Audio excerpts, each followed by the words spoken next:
What is going on? I want to welcome you from half court for today after All-Star Weekend. I am Sean Murphy, joined by Marquette's movement shooter and an all-star in all of our hearts, Troy Sergey. Troy, what's going on, brother? It's good to see you. Yeah, it's good to see you too, Sean. Really cool night last night as we were recording. Well, hey, we're live, so everyone's watching Monday afternoon. Last night, of course, Jalen Duren and Cade Cunningham got to compete in the All-Star game.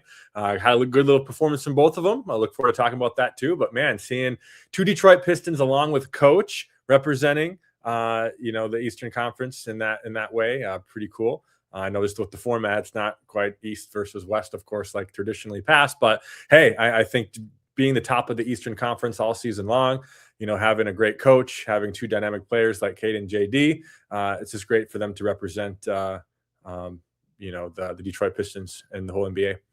Yeah, it's a stark contrast from where the Pistons were just 2 years ago. They were the only team in the league that didn't have a single player or a single representative in any of the All-Star festivities.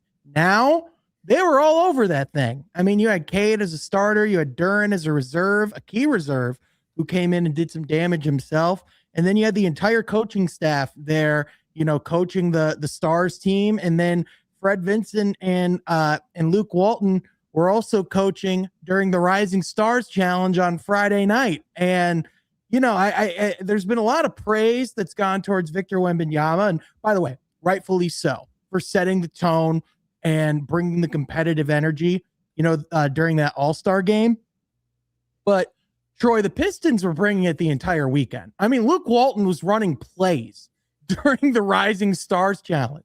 Like they were legit, they were playing hard defense. He was running horns actions out of timeouts. Like they were going for it all weekend long. And it felt like a statement from top to bottom, especially when you just talk about Cade and Jalen Duren. They had their fingerprints over that game, and it's pretty easy to envision those two being a part of that game for years to come. Oh, absolutely, Sean. And, you talk about Luke Walton. We've talked about just how important and crucial he's been to the Pistons' success. He really, really focuses on, high competitive defense. He's a guy that's just a competitor, and he expects nothing less than the players on the court to be competitors as well. Something as simple as the Rising Stars Challenge. I mean, you saw really competitive basketball because. But even just the All-Star break, like you saw specifically, or during the All-Star game, you saw guys like Cade Cunningham, getting chased down blocks. You saw guys like Jalen Duren who were just playing at an absolutely different level. I think we lost Troy to his internet connection, so we'll see if we can get him back here in a minute. But it just felt like from top to bottom, you saw the Pistons bringing that competitive energy the entire time. And then you talk about, JB Bickerstaff from being fired, kind of almost like, kind of ditched and really kind of hung out to dry, for lack of better terms, in his years in Cleveland. Whereas now, he was one of the all-star representative coaches. His team was the one that pulled out the win. And I think it was just a weekend where people could, really respect the work that Bickerstaff and his staff have done, but also respect just how far those young guys have come. No, you're absolutely right. Missed probably the first half of what you said, but the second half for sure of giving JB Bickerstaff, the credit for, really showing that he is one of, if not the best coaches, that we've seen from the season so far. And we've seen the translation, of course, from the win column. And, it's not just, scrapping by and getting easy wins. I mean, the Pistons have really showed that, they're for real.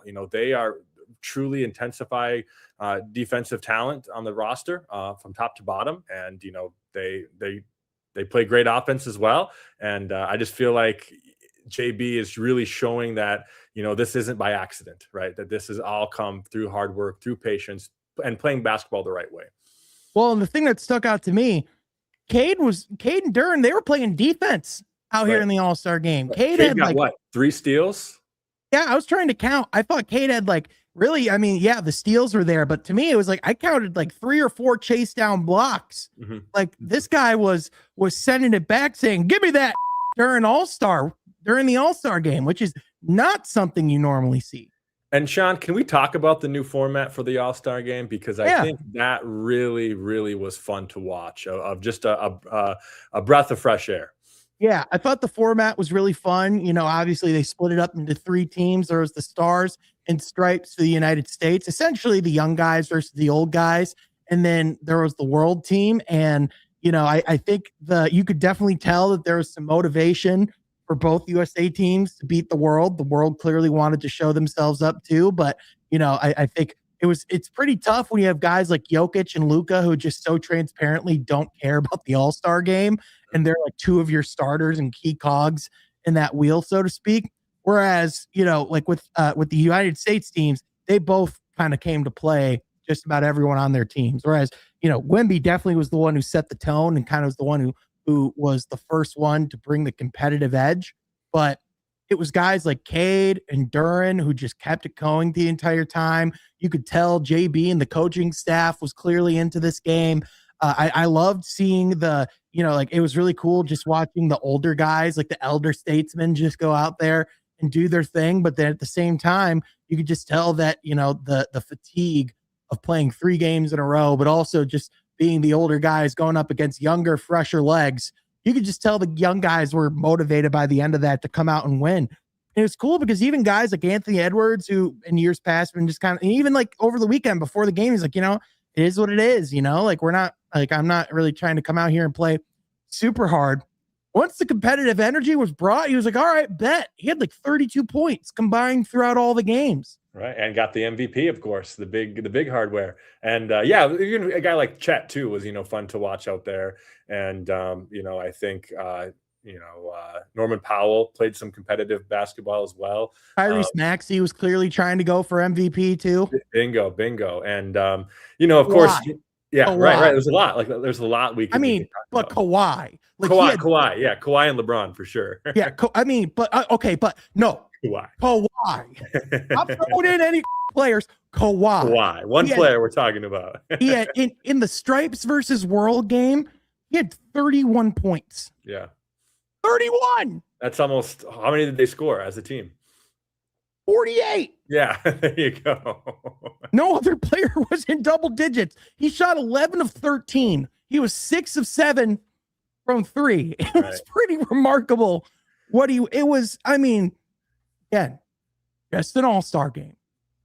But Kawhi was playing like it was a legit game. And look, aspiration stuff to the side, yada, yada, yada. That was one of the most dominant quarters of basketball, regardless of regular season, all-star, finals, whatever. That was awesome. Right. And I think, Sean, we've talked about in years past how at all times, you can only have, probably on one hand, you can count the amount of players in the league who can truly be number 1 options on championship level or championship teams. And, of course,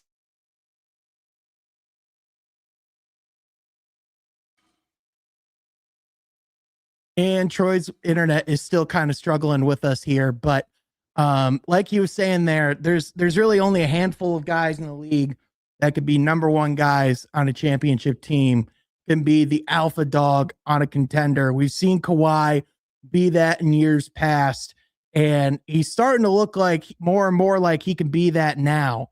I mean, he was just straight up that guy. It was a dominant performance all around for him. It was a statement performance after originally not being put in the All-Star game. And for him to come out and essentially just dominate the way that he did, it was just an impressive performance. And then again, you talk about the overall competitive energy. I mean, what amazing concept, by the way, that, it's actually fun if you go out and play hard. You there now, Troy? I'm there now. I don't know what keeps happening, but I'm here. Your internet's dog. That's okay. Anyway, would you like to continue?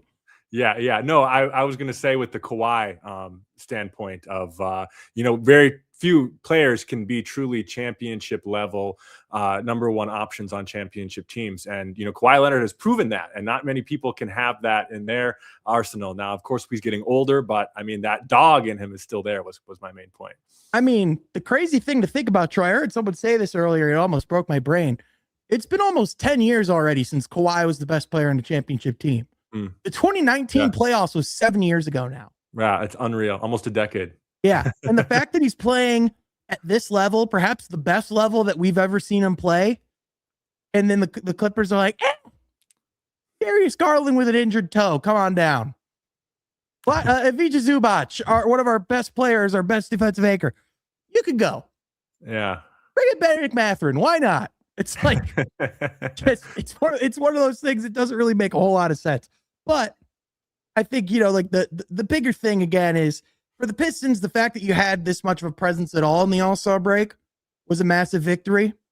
I think the fact that they were as much of a factor in it all as they were too, and just the fact that they were a part of an all-star game that brought back the competitive energy. And it was the fact that the Pistons were, even during the all-star game, were doing it the Pistons brand of basketball way. And, I think that's the thing.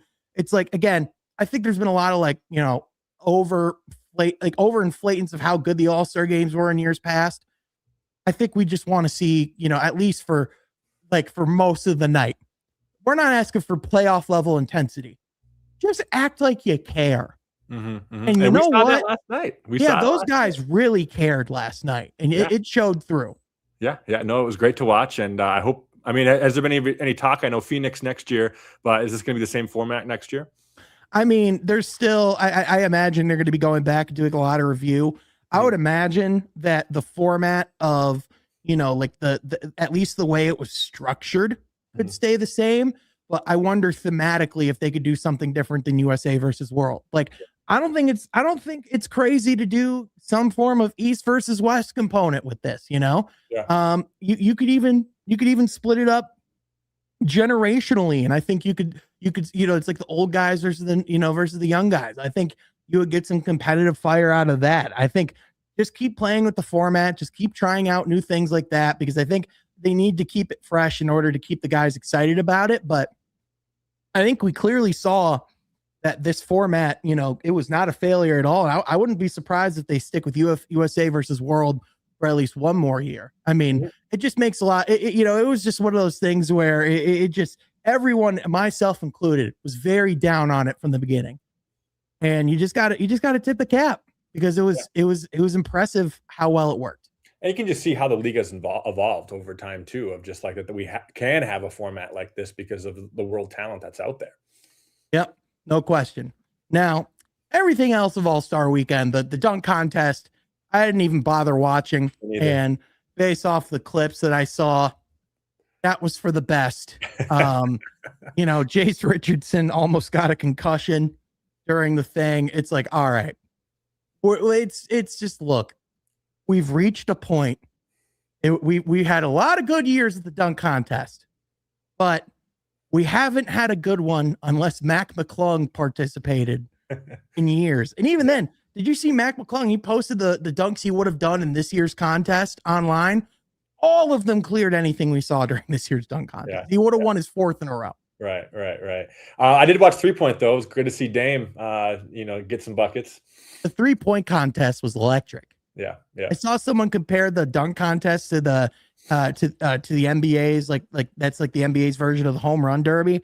I think it's the 3-point contest. Honestly, I think that's becoming the real main event of All-Star Weekend. And I mean, you already have the stars might not want to show out for the dunk contest, but we're already Dame's already recruiting Steph and Clay and Booker to come back, and they're trying to truly get the best of the best shooters in the 3-point contest again next year. And I'll tell you what, I think Con Kneppel is going to get a lot of 3-point contest hardware. Me too. Throughout his career based off his first performance. That kid can shoot. Right. And I guess just even not talking about the performance, but just what we've seen from him this year. I mean, my goodness gracious, dude is a walking bucket. If it weren't for Cooper Flagg, right, still, having a generational rookie season, Con Kneppel would be up there for rookie of the year, like in any other season.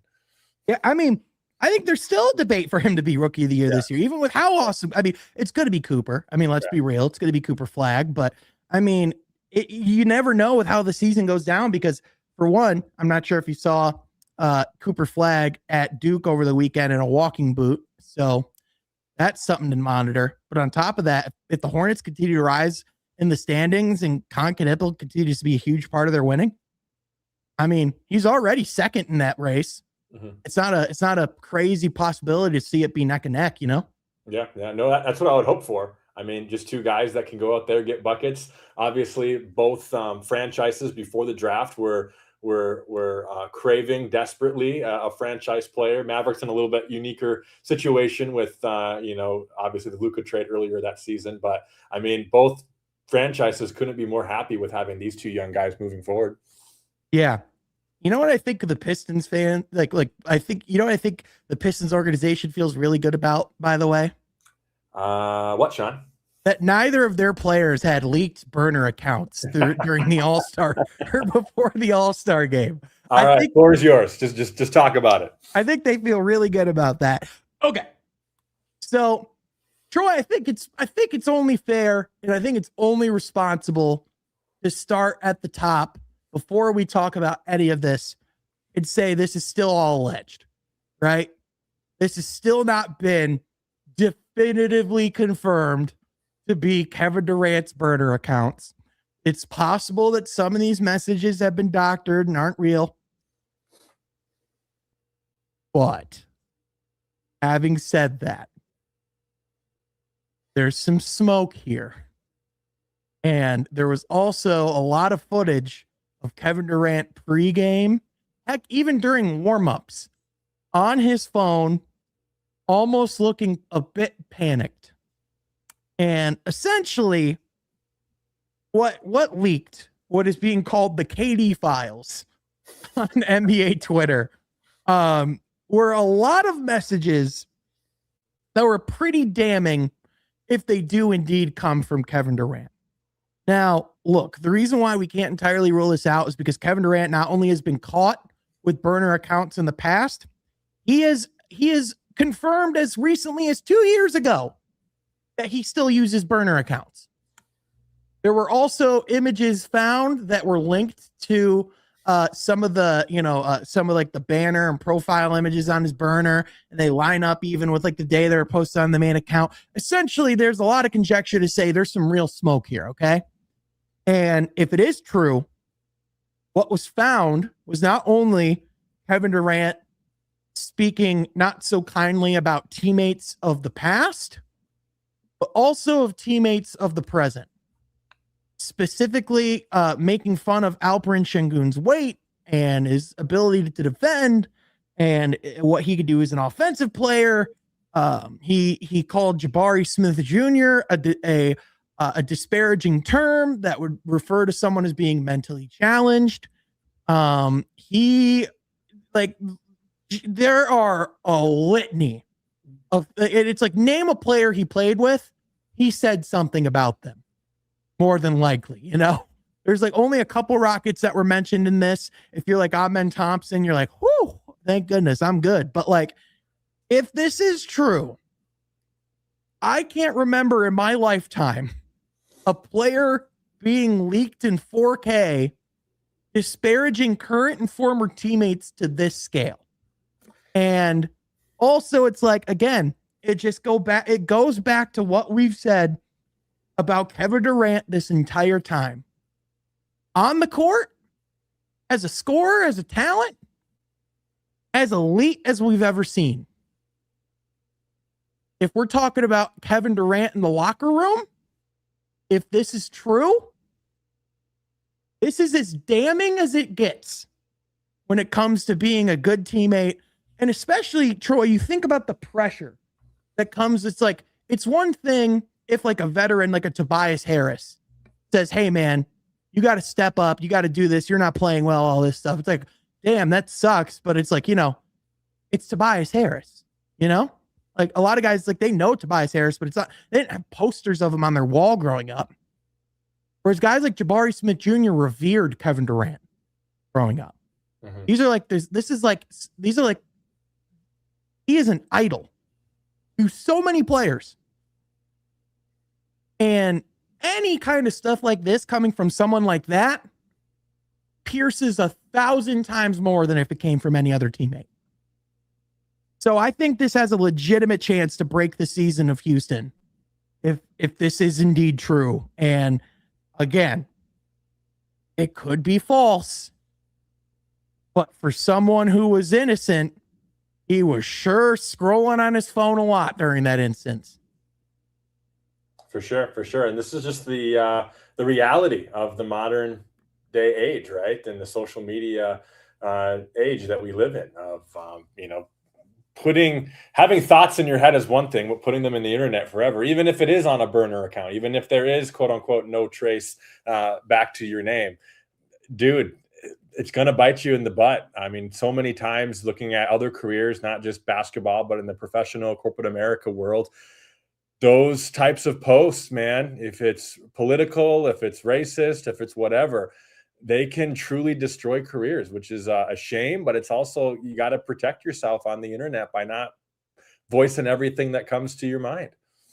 Yeah. I mean, especially when you talk about a fragile environment that is an NBA locker room and all of the different dynamics that are in play there.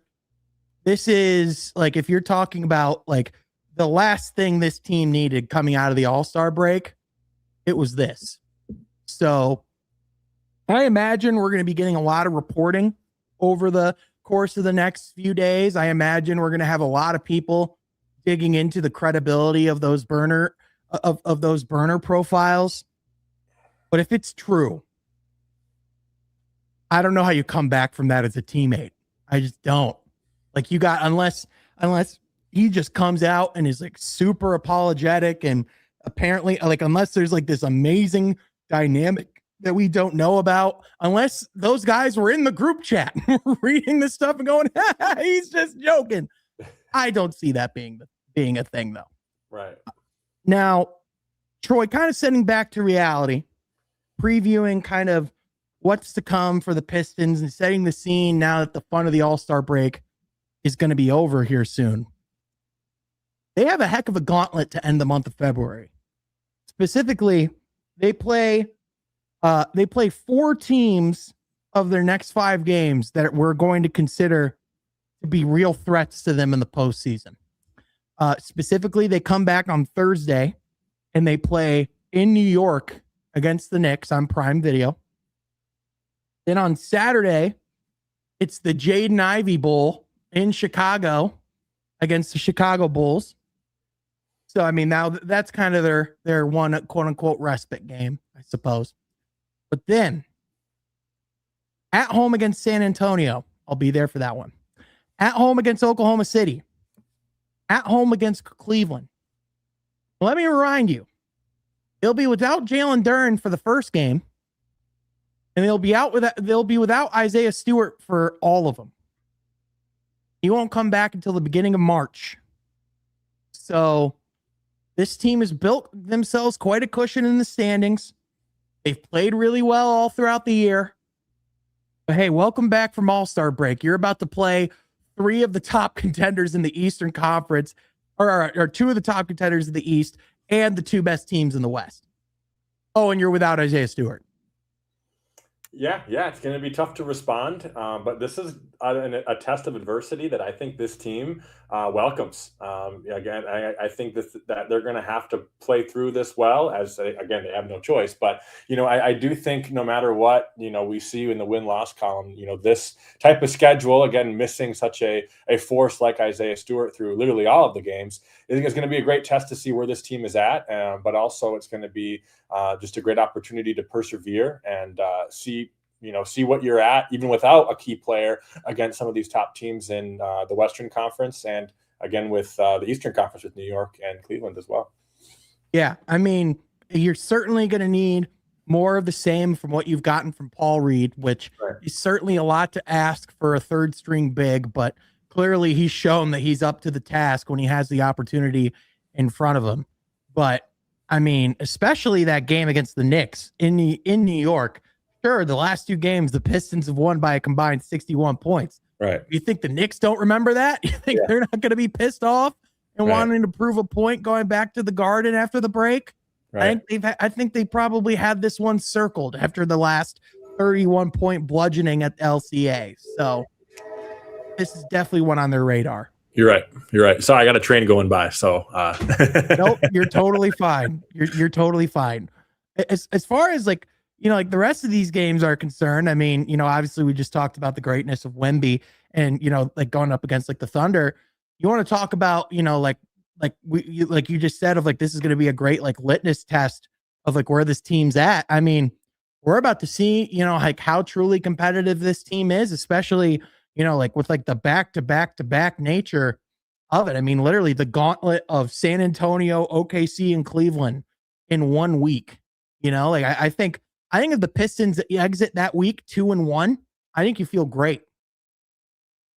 Absolutely. And, I think like looking at the defensive end, of how they can match up defensively against San Antonio with, a weapon like Wemby. I think obviously you mentioned New York's going to have a lot of adjustments and, going to be really, really looking to make a statement at the Garden. I just think, I think our defensive adjustments are going to be really key to really show, that we can play competitive even against the stars of the league, Sean. And obviously Oklahoma City, that's without even saying, you're going to have to come on your A game of stopping an SGA and, stopping Chet and some of the other weapons that they have. Yeah. For me, especially in that Knicks game in particular, I'm going to be looking at how they can create, how they're going to do with creating their offense, because I think the Knicks are naturally going to be playing with a lot higher of a defensive intensity, being on their home court and being at the Garden. Like, naturally teams just play better at home, and it's a lot easier to bring that, that required energy on the defensive floor at home. And so I think the question for me is like, especially when you're talking about going into a hostile environment like the Garden, when you're talking about, kind of shaking off the rust and the cobwebs of the All-Star break. I mean, to me, it's going to be like a testament of like, how are they going to respond? Because we've already been talking about for a long time, this team's biggest issue, this team's biggest flaw is creating offense in the half court. And that's going to be the type of environment that they're going to have to generate offense in if they're going to want to be able to advance in the playoffs. So, I mean, sure, they've already played really well, on the road. They won 2 or 3 games in the Garden during the playoffs, but they won 2. They should have won 3. But, but still, like, I think that's just going to be a huge test of how legit this team is okay, you're in those situations. This is where the adversity will really rise. Can you get a bucket? Right. Playoff simulation, right? Playoff simulation. I think the Garden especially is going to be a playoff simulation environment. But I tell you, as far as matchups go, that OKC and San Antonio matchups are going to be just as important for the Pistons to prevail on both sides of the court too. Because I mean, even though both of those games will be at home, I mean, you can't tell me that both teams aren't going to try to lock the Pistons down on defense, and they're going to have to prove themselves on the half court offense, even if it's at a home environment. Well, and now it's going to be the first time that they're going to be seeing the Cavaliers since they made the James Harden acquisition. And we talked about I talked about on Friday with Wes Davenport. One thing about the change that Cleveland made that's been really effective for them thus far is they haven't had, ever since James Harden's been in the lineup for the Cavs, they haven't had a single minute where Donovan Mitchell or James Harden were on the floor or were not on the floor. They have been on the floor the entire time in some capacity, whether they're playing together or whether they're being staggered. And the fact that you can have either Donovan Mitchell or James Harden running your offense at any given time is a pretty, is pretty dang threatening. And sure, Harden might be slightly better than Garland as a defender, still not that great. But still, my question with them, Troy, is like, have they just gone so far in the other way when you talk about their identity? Because again, this is the team that had JB Bickerstaff 2 years ago. This is the team that was referring to themselves as dogs a couple years ago. And now it just feels like such an opposite. And so on one hand, I could see them being a real threat and being someone that, like, especially if they can still maintain some of that defensive identity, but like they already haven't been that great this year on that end. And now you go add James Harden. I just don't, it's like, okay, I don't see that being the thing that moves them over the top. But nonetheless, we're talking about a team that could be really dangerous to the Pistons in the playoffs if all the pieces fall right. Cleveland's got to be considered pretty high on that list now. You're right. And honestly, when you're a team that gets to when you're in towards the top of the conference, actually the top of the conference 2 years in a row, and you get 2 years in a row of second round exits, maybe it is time to at least change some identity stuff up. I mean, yeah, obviously no one wants to move away from high defense, dog like intensity on the defensive end, but I mean, it just hasn't translated to wins in the playoff department. So maybe you do want, but yeah, I mean, we've talked about before too, that one of the worst playoff clutch players of all time on the offensive end of a James Harden coming to the roster. Maybe that contradicts what I'm about to say with that. But at the same time, I don't know. Maybe this is something that they're doing by design, Sean, of really showing that they can get buckets during crunch time in the playoffs. Yeah, for sure. Now, I don't want to talk about this too much going down the pike of the season, because this is just becoming like an over talked about topic in the NBA. But I think just with how prevalent it was during All-Star, I'd be remiss if we didn't at least bring up the tanking conversation. Adam Silver was asked about it pretty point and blank at the All-Star press conference. And, before, Adam Silver, he just gives these, very vanilla, politically correct, statements where it's like, we're going to look at everything. And, we're going to keep options open, and we're going to go to the competition committee. But it's like, it's pretty clear that Adam Silver has had enough of these tanking conversations. It's pretty clear. And, he talked a lot about how, and, we kind of talked about this as well. It's like, well, the incentive system of the NBA is so backwards, because what do you need in order to win games? You need stars. How do you get stars? What's your best bet? Draft. Through the draft. How do you get that? By being really bad. It's like, unless you're like a top 5, top 10 team with real title chances, should you really be going for it? And the fact that that's like a conversation that people are having, the fact that it's like, we might be better off to lose as many games as humanly possible, that just shows your incentive structure is out of whack. But the thing they have to be really careful about, Troy, is, well, if you can't just abolish the draft, because then how are teams like the Pistons or the Thunder or the Pacers or the Kings or the Wizards, like, how are these small market teams going to compete if free agency essentially just becomes an open market? You can't. Right. You can't. Absolutely can't. I mean, like, sure, you could, in theory, like, you could have teams, like, you could just have them like save up, like, salary cap space for, for the guy that they want. And, like, you could, in theory, have teams like set their bid for players and all that stuff. But even just going through and describe, it's just such a slippery slope. And so to me, it's like, I don't think getting rid of the draft or anything like that is really a realistic option. I've heard, like, the talks of like flattening the lottery odds. I still don't really love that. You could potentially move the lottery earlier in the year so that there's not as much incentive to lose towards the later stretch of the season. In theory, that could mean teams take earlier rather than later. But at the same time, if you're the NBA, you probably would rather have teams be tanking in November than you would teams tanking in February when NFL playoffs are over. You probably want as many teams trying to compete at that point as possible. Right.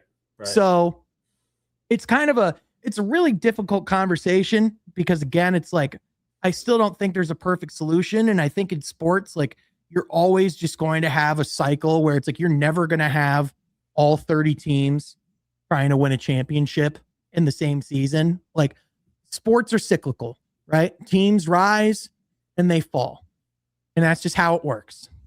But at the same time, you clearly can't have it where literally 10 out of 30 teams right now are trying to lose games down the stretch. Mm-hmm. And you talked about last week when we recorded, Sean, of just the incentive of, what if there's some kind of bracket bubble we can make of, rewarding on your wins during this time of the season. When you lose a certain amount of threshold, but then, like you said, it's the reverse tanking, and you definitely don't want to get into reverse tanking whatsoever. So it's a hard balance to juggle there. But I don't know. It's a little bit different than, like I said, I think last podcast or in the past, I've said, it's just different than the the NFL draft, just because of the lottery itself. right? It's not truly worst team gets first pick and so on and so forth. I obviously I love the concept of the lottery, but at the same time, it just has many flaws. And when you create a system like that, there's going to be holes, there's going to be flaws, there's going to be opportunities to exploit, abuse. Yeah, exploit and abuse. Yeah, no question. And again, I think it'll get better over time, but and it's definitely something that Adam Silver is going to be tackling pretty aggressively. Now, there was a rumor reported by Shams that the NBA is exploring potentially a tournament for the first overall pick, and it's like, no, the last thing we need is another tournament. We have too many. We have the in-season tournament. We have the play-in tournament. We have the playoffs, which in itself is a giant tournament. We're good on tournaments, Adam Silver. We're good. We're set. Finito. Gucci. Insert term for we don't want any more tournaments. Now, Sean, not totally speak for yourself, but could you imagine a Wizards versus Pelicans championship tournament for the number 1 pick? The toilet bowl? The toilet bowl. Now, you're telling me you would boycott that game? I mean, it would be incredibly entertaining, but let me throw this back at you, okay? All right. You're in a locker room. Yeah. You're in the championship to get the number 1 overall pick. You're a small forward with AJ DeBonsa coming out of the draft, knowing that if you win this game, you're probably getting your ass fired. Are the incentives really aligned? That's actually a crazy thought. It's like, hey, go out and win us the number 1 overall pick. And if you do, don't worry, we might trade you. It's like, what?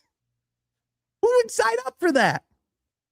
It's the reason why you can't get players to sign up for losing games on purpose, Right. As we've said before, players don't tank. It's the organizations that do. Exactly. Now, Troy, before we go, I do want to ask you a non-basketball question because it's kind of related, but it's not. We have like 3 or 4 days now until NBA basketball comes back. How do you cope this time of year? What are the things? And again, we are spoiled as all hell because we get so much good NBA basketball every night. But we essentially have a week here without any NBA basketball in our televisions. What do you do during this time? How do you get through this stretch? I mean, kind of college. I mean, there's some decent top 20 kind of college. This is cool with it being a Winter Olympic year. There's some fun Winter Olympics going on. I know my wife's really big into that. Watched USA versus Sweden women's hockey this morning, so that was kind of fun. But honestly, very thankful for Rodney Stuckey and Kyle Singler and Jonas Jerebko highlights still on the YouTube. You are a sick man. You are a sick individual, and I love it. How about you, Sean? How do you handle this time of the year? I mean, honestly, normally it's I either sink my teeth into a show that I'm into, or I've been reading more these last couple of years. So I've been reading the Game of Thrones books for the first time. That's been really good. But the main thing that got me through this weekend, and will probably get me through the rest of this week, is Mario Tennis Fever, the new Mario Tennis game. I have been playing the living out of it. It is so fun. I'm addicted to it. I'll probably start playing online and start cursing and contemplating my life choices, but I'm having a blast. So who knew that taking Mario characters and combining it with tennis would be so incredibly enthralling? Yeah, I wouldn't have guessed that would be your that wasn't up on the top of your guesses of answers. It really wasn't, man. I mean, honestly, I'll probably go see a couple movies this week. I saw you recommended a comedy movie to me last night. I need to go see, so sure did. I might go check that out. But otherwise, we got some great weather, so got to enjoy that too. And maybe, who knows? Maybe if there's some good college hoops over the next couple of nights. I still haven't really watched a lot of this next class yet, so maybe I'll see what these guys are up to, and who I like as the top of my prospect list this next year.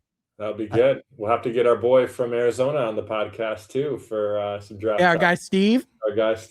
Most definitely. With March Madness coming up, he's gonna have to talk all about that. We got to let him loose and go full draft mode, man. That's right. Steve, a sick bastard I love. But anyway, Troy, always appreciate coming out here with you as well, man. Thank you so much for being here. And thank you to those who tuned in with us live. If you like the pod, be sure you like the video and smash the subscribe button so you don't miss any of the content we have coming. We're going to be doing a whole lot more podding this year. If you couldn't tell already, we are upping our uploads and frequencies. And yeah, man, just taking it to the next level this season. So thank you guys for listening. We'll catch you guys next time from Half Court. Be sure you subscribe. Peace out.